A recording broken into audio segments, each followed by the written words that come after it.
2010, there weren't a lot of options to replace the stock Audi Symphony head unit. The Symphony in my car has a built-in 6 CD changer as well as an option for a satellite module. The most appealing upgrade for my car was to get the stock Audi RNSE. That was the high-end head unit that came in this car. It has a large LCD, has an option to play CDs or DVDs. It's got slots for 2 SD cards, although the cards can only be up to 2 gigabytes in size. So not much by today's standards, but a pretty cool option at the time. The really appealing thing that it had for me was that it has the DVD-based navigation. This is before everyone had Google Maps on their phones. However, the cheapest one I could find in 2010 was $1,000 for a used one. That was just way too rich for me. Jump ahead to pandemic times, and now there's options that use large LCD touchscreens powered by Android. I chose an Extron's head unit, and of all the Chinese brands, they have the best specs and somewhat better support reputation than the rest. My unit is an IB70AA4R. It has an octa-core processor, 4 gigabytes of internal RAM, 64 gigabytes of accessible memory, and it comes with Android 10. To see a full list of specifications and options, use the link in the description below to access the companion blog post for this video. Ordering was really easy on the Extron's website. The site's well designed and easy to filter for your make and model of car. The checkout page is clear and simple to use. Best of all, I received my head unit in only 5 days from ordering. This is most of what came in the box. The two things that aren't shown are the Wi-Fi antenna and the GPS antenna, which I've already installed into the car. So there's a few things that they include that aren't needed. The first one is this attenuator. It takes an audio signal from an amplified level back down to a line level. I guess this is used in some models of cars, but it wasn't used in mine. Similarly, this adapter here will go from the stock adapter to an older style adapter, which is used, I guess, in older A4s. The radio itself comes with the exact same adapter that comes with my 2007 Audi A4 B7. These guys here are for the added functionality, for instance, the dash cam, backup cam, as well as monitors that can be put into the front seat headrest so that passengers in the back seat can watch media content. These connectors use these ports in here. On the top of the radio is a listing of what all the pins and ports on the back of the radio do. First thing you're going to want to do is protect your gear shifter. Don't want to ever leave your stick unprotected. There is sheet metal. Oh great, I broke my rubber. It also helps to pull it down into second gear. You're going to need a set of these radio removal tools. They come in sets of 4. The local shops in my town would not sell these to me because I assume I'm going to steal radios with it. I bought these ones on Amazon. If you want to buy yours, you can use my link in the description below. So there's 4 slots on the radio. There's 2 at the top and 2 at the bottom. And you insert these with the curved sides to the inside, and you can hear them click when they insert. And then you just use them to give a bit of a tug.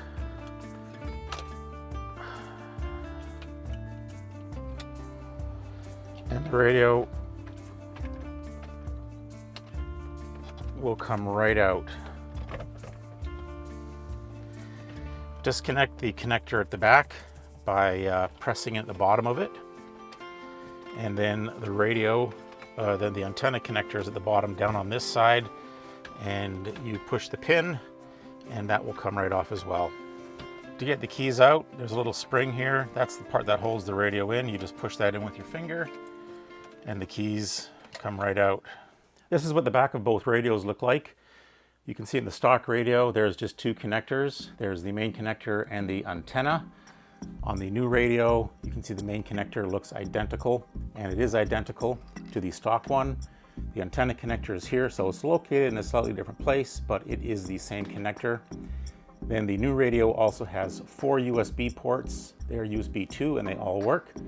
It's got a Wi-Fi and GPS connector for the antennas. Looking at the sides of the radio, there's these little nubs at the back, and that's what the radio hangs off inside the dash. Then there's the little spring clips on the front. This is what holds the radio into the dash. And you can see on the Extron's radio, the springs aren't quite as robust as they are on the stock radio. The quality just is not the same. These are all the connectors that will be used for the new radio. There's the connector for the Wi-Fi antenna. This is the connector for the GPS antenna. This is the microphone connector. And then there is the stock antenna and the stock main connector. For the Wi-Fi connector, I ran it behind the glove box, up the A-pillar, and I have it up against the windshield. For the GPS, I connected the antenna right at the front with sticky tape, and then the cable runs behind the driver kick panel and then around to the front underneath the edge of the dash. With the microphone, I ran it down the kick panel, up the A-pillar. I then fished it across the ceiling, and it is actually behind this little grill, which stock has a motion sensor, but that was not included in my car. It's just an empty round area with a little grill access, so I figured that'd be a perfect place for the microphone. To learn how to get access behind the glove box, driver's kick panel, and the A-pillars, check out the Total Technic videos on YouTube. Their videos are quite detailed, and it would be redundant for me to go over the same information. I've put a link to their channel in the description below. When I'm installing the radio, I start by installing the SMA connectors for the GPS and the Wi-Fi. They just screw on the back here, and I recommend cinching them up with a wrench. It's an 8mm nut on them, and I've noticed, because I've had this radio a couple times, I've noticed that the vibration from driving will back off the threads on this connector if you don't cinch them up. So it's a good idea. If you don't have a wrench for it, just use a pair of pliers and just snug them up. The next connector I do is the microphone, and the reason I start with these three connectors is I've kept these wires a little bit longer than what the stock antenna and audio connectors are, just so that I have a little bit more room to connect them up. So the next thing I do is the radio antenna, and that just clips on the side. And then the last one I do is the audio cable, and I can't really show it being connected because of the tight quarters, but there is a groove on the side. When you open up the little jaws on the bottom of the connector, there is a groove. When you insert it, that kind of connects into a couple of pins. When you swing the bottom of the connector in, it kind of sucks the connector into place. Make sure the lugs on the side are lined up, and the radio will slide into place. Now, when you first start the radio on powering it up, it takes closer to 40 seconds. The literature they tell you on the website is that it starts up almost instantly. Under normal circumstances, that's true, but on first starting it, it does take a little bit longer. So I've set mine up so that the Audi logo comes up, and once that has loaded, it'll jump over and show a screen saying that Android is loading. So that's this screen right here. And then once Android loads, it pops up into the radio app and the radio starts playing. This is how fast it starts under normal use. So I press it on and the radio is up and running already. I'm going to do a couple more videos on installing the Extron's radio. They're going to cover such things as the detailed wiring, setting up apps to replace the default Extron's apps, as well as other configuration menu items that you'll find in the Extron's menu settings. So you know what to do if you want to be notified of those videos. Subscribe and click the notification link below.